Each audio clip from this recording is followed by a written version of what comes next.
nakikita very, very worshiper kay si Kuya Dita. Nakakita nga si Kuya Dita. Kita ko siya nag-worship eh. Lagi siya parang down to earth, parang kahit minsan hindi good yung attitude niya. Lahat naman po tayo may bad attitude eh. Pero pag nasa harap siya ng worship, grabe. Parang gusto niya na humiga eh.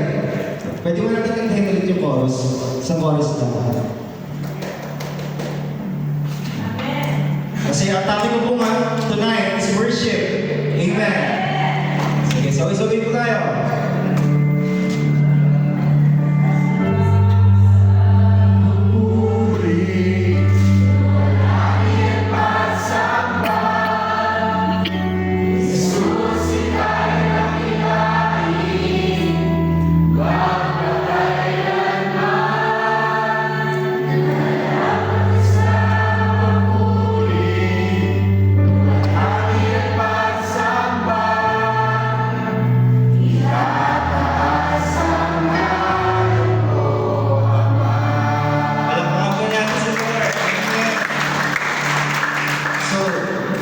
Muli po, magandang gabi, Pastor, sa ating mga co-primary. Salamat po sa Diyos, nakabalik po ako. Ayun po, nasasalita na po ulit. So, di ko na po patagalin. Number one, meron po ko hinanda dito. Sobrang dami po, sobrang overwhelmed po ako eh, pero hindi po kaya ng oras. Number one, forms of worship. Para po mas madali natin. Number one is yung kanina, acknowledge the Lord. Kung mapapansin niyo po, may mga nag-pray dito. We acknowledge the Holy Spirit. Amen. We acknowledge the Holy Spirit. Amen. Kasi ina-adore po natin ang Panginoon. Amen. Ang sabi po dyan, worship means recognizing and declaring God's goodness. So wala pong kanta-kanta lang para mag-pray ka, Lord, napakabuti mo sa buhay ko. Worship na po yun. Grabe ginawa mo sa buhay ko, Lord. Worship na po yun. Basta inapin natin ang Panginoon. Okay na, Jay. Parang medyo malungkot pag nandiyan. Okay na muna. Thank you, Jay. Number 2 po, praise and adoration. Ito po yung mga forms of worship. I-discuss ko lang po konti. Praise and adoration. Kaya rin kasama naman sa verse Psalm 102. Yan, pwede malagay. Kung meron lang. Yan. So isabay po tayo. Worship the Lord with gladness, come before Him with joyful songs. So another forms of worship po yung ginagawa po natin kanina. Amen. So si Kuya na kanina ganyan. Nakakatuwa po kapag ang isang tao na tumanggap sa Panginoon ay grabe mag-worship. Ramdam na ramdam mo, malayo ko pa lang. Ramdam na ramdam mo na, grabe, napakahamol ng tao ko. Sa harapan ng Panginoon. Amen! Number 3, ito po. Baka po makakala na natin ang worship ay praise the Lord. Puro ganun lang. Number 3 po ay isa po sa form ng worship is prayer. Naalala ko po, ang aming pastor, lagi ko yung magpapaalala. Nag-pray ka pa ba? Pagkasabi sa kami mo, nag-pray ka pa ba? Pray ka pa ba? Ang prayer po, isa po yan ng form ng worship. Kasi diyan po natin kinakausap, our towards Lord. Amen! Number 4, ito, matindi dito. Study and obey God's word. Ano po yan? Pagbabasa ng Bible. So, ang everyday natin ginagawa ay journal. Nung nakakapo, wala po nag-journal sa primary. Yung po ang katotohanan. Nung kinagabi, nakakatawa mas, Pastor, wala nag-journal. Nung gabi, hinabol ko isa, Pastor, meron na. Kasi po, ito pong gabi, reality lang po ang i-share ko sa inyo. Yung po yung reality na nangyari. Ibig sabihin, weak ang spirit. So, isang form ng worship is pagbabasa ng Bible. Amen. So, ano po yung una? Acknowledge. Number 2, praise, adoration. Number 3, prayer. Number 4, study the word, sacrificial giving, tithes and offering. May biblical foundation po ito pero hindi ko na po inanong. Ang hirap po talaga magbigay, sa totoo lang. Ako po bilang primary, mahirap po talaga. Yung buong-buo, nagbibigay, konti lang. Basta, nagbibigay pero hindi buo. Hallelujah. Pero alam niyo po, isang act ng worship ang pagbibigay. Kasama po yan sa worship natin. For God's goodness, for God's work. Amen! Palakpakan naman natin si Lord. Ito po papahalan niya yung sinabi niya. Isa po ay nagbibigay ka. Nag-worship ka sa Lord. Amen! Number 7. Ito po, ang pinakamahirap din. Daily living in obedience. Yung araw-araw po na attitude natin. Sunday, praise the Lord. Monday, P.I. ka. Hallelujah! Nakakita na po ba kayo ng gano'n? Monday, Sunday, worship leader. Gusto ko na kumakat para rin tayo lang. Sunday, worship leader. Monday, unbeliever. Magkatulog eh. Sunday, worship leader. Monday, unbeliever. So, ang hirap po. Ang gusto kong iparating sa atin ng Lord, kung ano ka nung Sunday, gano'n pa rin Monday, hanggang Friday. Amen? Ano ito? May note po ka, may ano po ko dito. Praise ka pa pag Sunday, tapos Monday to Friday, back to unbeliever mode ka na. Hallelujah! Hindi naman, for example, kilala niyo yung kumanta. Tapos nasa baba ka. Nagsinungaling siya sa'yo. Or gumawa siya ng hindi maganda. Praise! Di ba nasa baba? Puti, sinungaling yan eh. Ayaw po ang realidad po yan. Ayaw po ang nangyayari. Kasi po nangyayari sa akin yan. Matagal ang panahon na. Hindi po yung recent matagal na, may matagal na. Sabi mo, version mo yun, na sinungaling. Bakit? Naku, mahirap din. Nakaano na po kayo na. So dapat, kung ano ka na Sunday, how we worship the Lord, pray it to maintain. Kasi, for example, si Bea nakita siya sa labas na, grabe, parang sobrang bilis ng tao ngayon ah. Di nadala ni Kuya sa church, pas nakita, grabe pala mag-worship siya, kaya pala ganun yung aura niya sa labas kasi ganun siya sa loob eh. Ano nangyayari? Bakit ganito ka sa loob, ganun ka sa labas? So pray it to maintain, be a worshiper, Monday to Friday, at kung kaya natin everyday sa tayo punta, be a worshiper. Amen! So ito po ang main topic ko. Magbibisa na po tayo. Ang main topic ko po is hindi lang worship, kundi humility in worship. Amen. Ang nakalagay po dito, sinerge ko yung humility. Number 1, free from pride. Walang pride sa katawan. Showing dependence on God and humbleness. So kaya ako binibida si Kaya ngayon eh. Ganun ang worship na gusto kong ma-acquire eh. Kasi minsan kung nag-worship ako, ganun. Gusto ko talaga yung, alam niyo yun, parang naiingit ako, gusto ko maranasan yung ganun presence ng Lord eh. Pero ngayong gabi, maranasan natin yan. So, dito po tayo sa story ni Job 1:20. So, verse lang po. Pwede po makita yan, Ate Ana? Ayan. Sino po nakakala ng story ni Job? Then Job arose and tore his sword. Sinira and shaved his head. Broke yata to, hindi ulo. And fell on the ground and worshipped. Naalala niyo po si Job nawala ng pamilya. Nawala siya ng pamilya. Nawala ng pera. May pera po yung katabi mo. Nawala ng pera. Nagkasakit. Pero ano pong ginawa ni Job?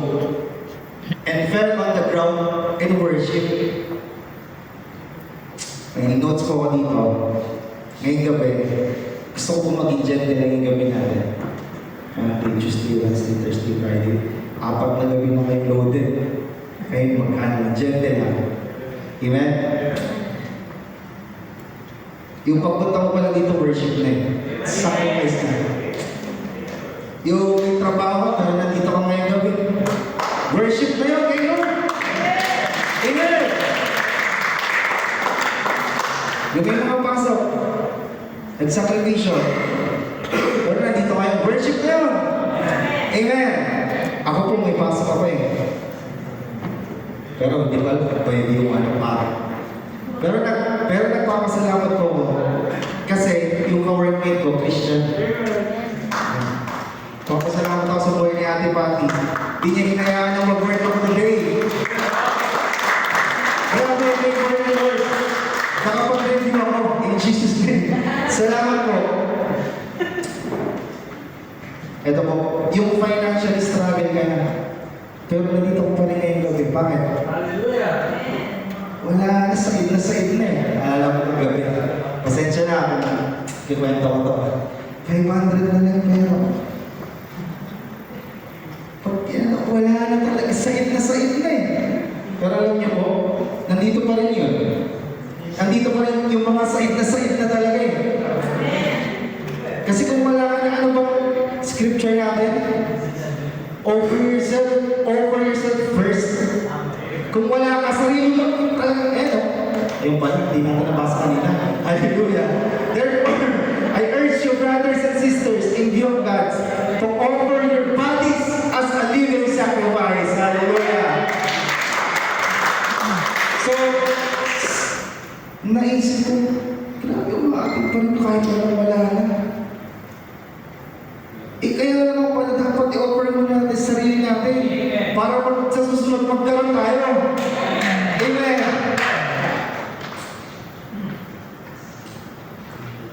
Ito po, ang matindi. Yung pagod ka na isipin yung mga utang mo gabi-gabi. Hallelujah! Pero nandito ka pa rin. Kasi, worship pa rin kay Lord. Amen. Ito po last, yung level ng brokenness, extreme na.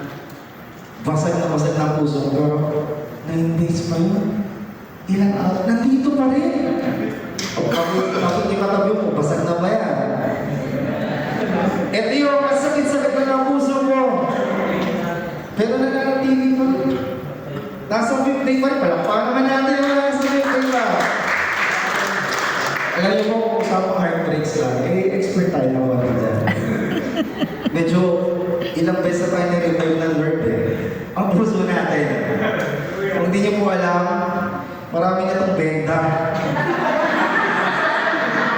Marami na nanakit. Pero by the grace of God, nakatayo po kasi ng mga ito. Ngayon kasi, share mo po yung God. Kaya wala ko this time. Of broken people who wants because the Lord is close to the broken heart. Alam mo ba yun? May verse po yan.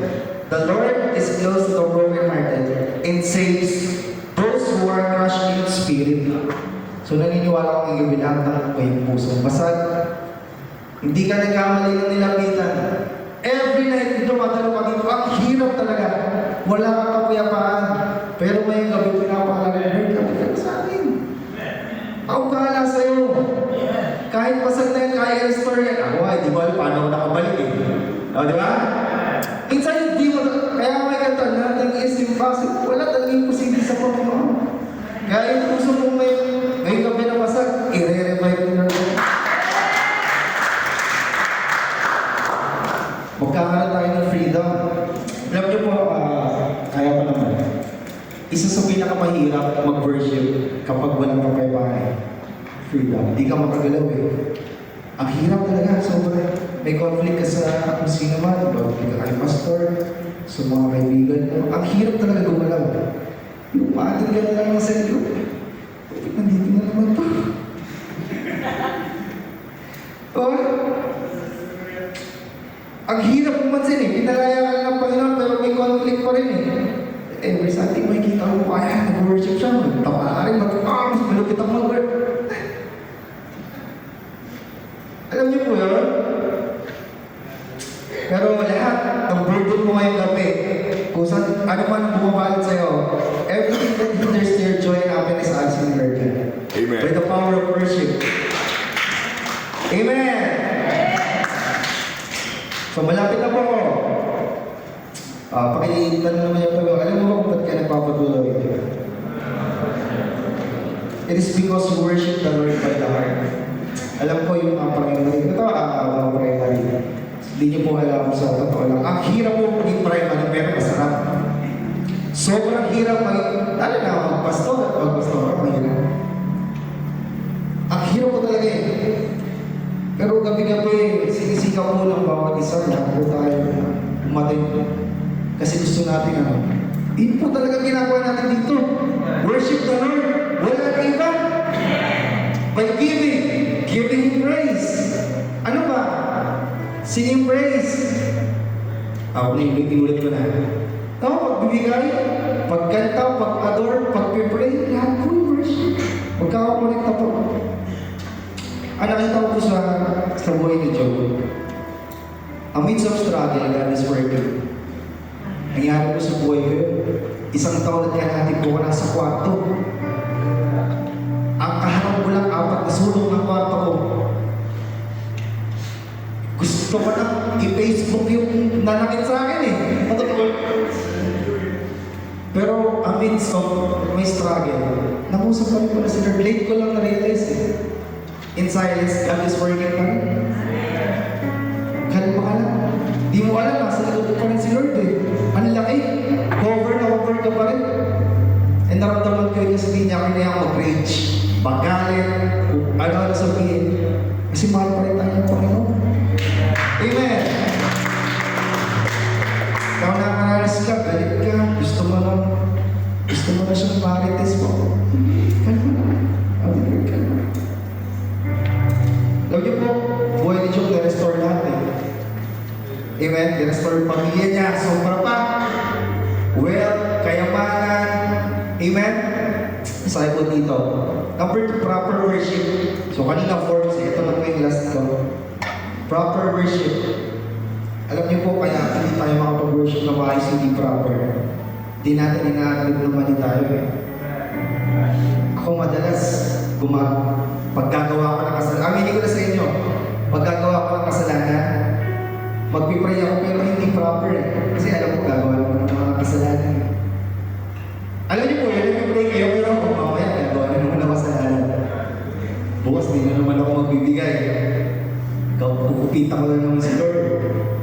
Hallelujah. Ikikwento ko na naman yung kaaway ko sa iyo. Ang hirap mag-pray ng gano'n. Amen? Number 1, repentance. Admit natin na mali tayo. Amen?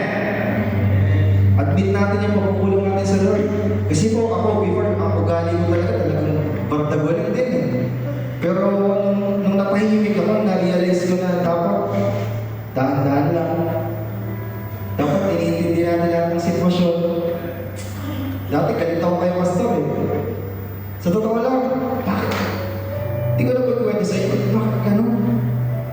Parang pinabayaan niya ako. Pero alam niyo po, nung nangusap si Lord, nakita ko ako yung mali. Makikita mo pag inadmit mo. Makikita mo paano mag-worship. Admit mo mo na mali ka. Para kalugdan ka ni Lord. Nak, ikaw yung gawa. Ikaw pumili niyan eh. Hindi ibang tao. Amen. Number 2 is surrender. Yun po yung scripture ko kanina, Romans 12. I urge you, brothers and sisters, in view of God's mercy, to offer your bodies as a living sacrifice. Kasi po, true worship is surrendering everything to Jesus. Ang isa sa pinaka-mahalaga during worship is surrendering. Amen. So, ako po before, pag nag-worship, parang pinigil ko lang sa loob ng ilang taon. Yun po yung masakit na katotohanan. Masakit po ba yun? Sa part ni Lord? Kasi ako nasasaktan eh. Kasi ngayon lang ako parang nakalaya eh.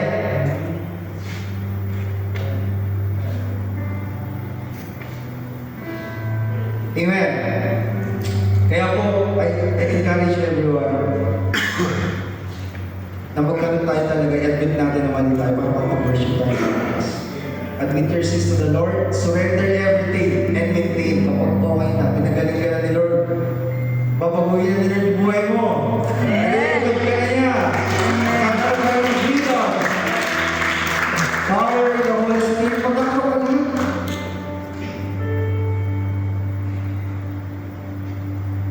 Nakita ko yung set group ko eh. Sabi ko, pagbalik ko, grabe ginagamit na sila ni Lord. Ako ginagamit ng kaaway. Nahiya po ko eh. Kaya nagpapasalamat po ako, napabalik po talaga ako eh. Sa tulong ng Lord at mga malapit sa akin, mga kaibigan. Salamat po sa prayers. At tayo dyan na nag-welcome to worship. Tulong po. Maraming salamat sa lahat. I pray na ngayong gabi, balik tayo. Surrender natin lahat ng bigyan sa Panginoon. And patuloy tayo palagdan ng Lord. Thank you po.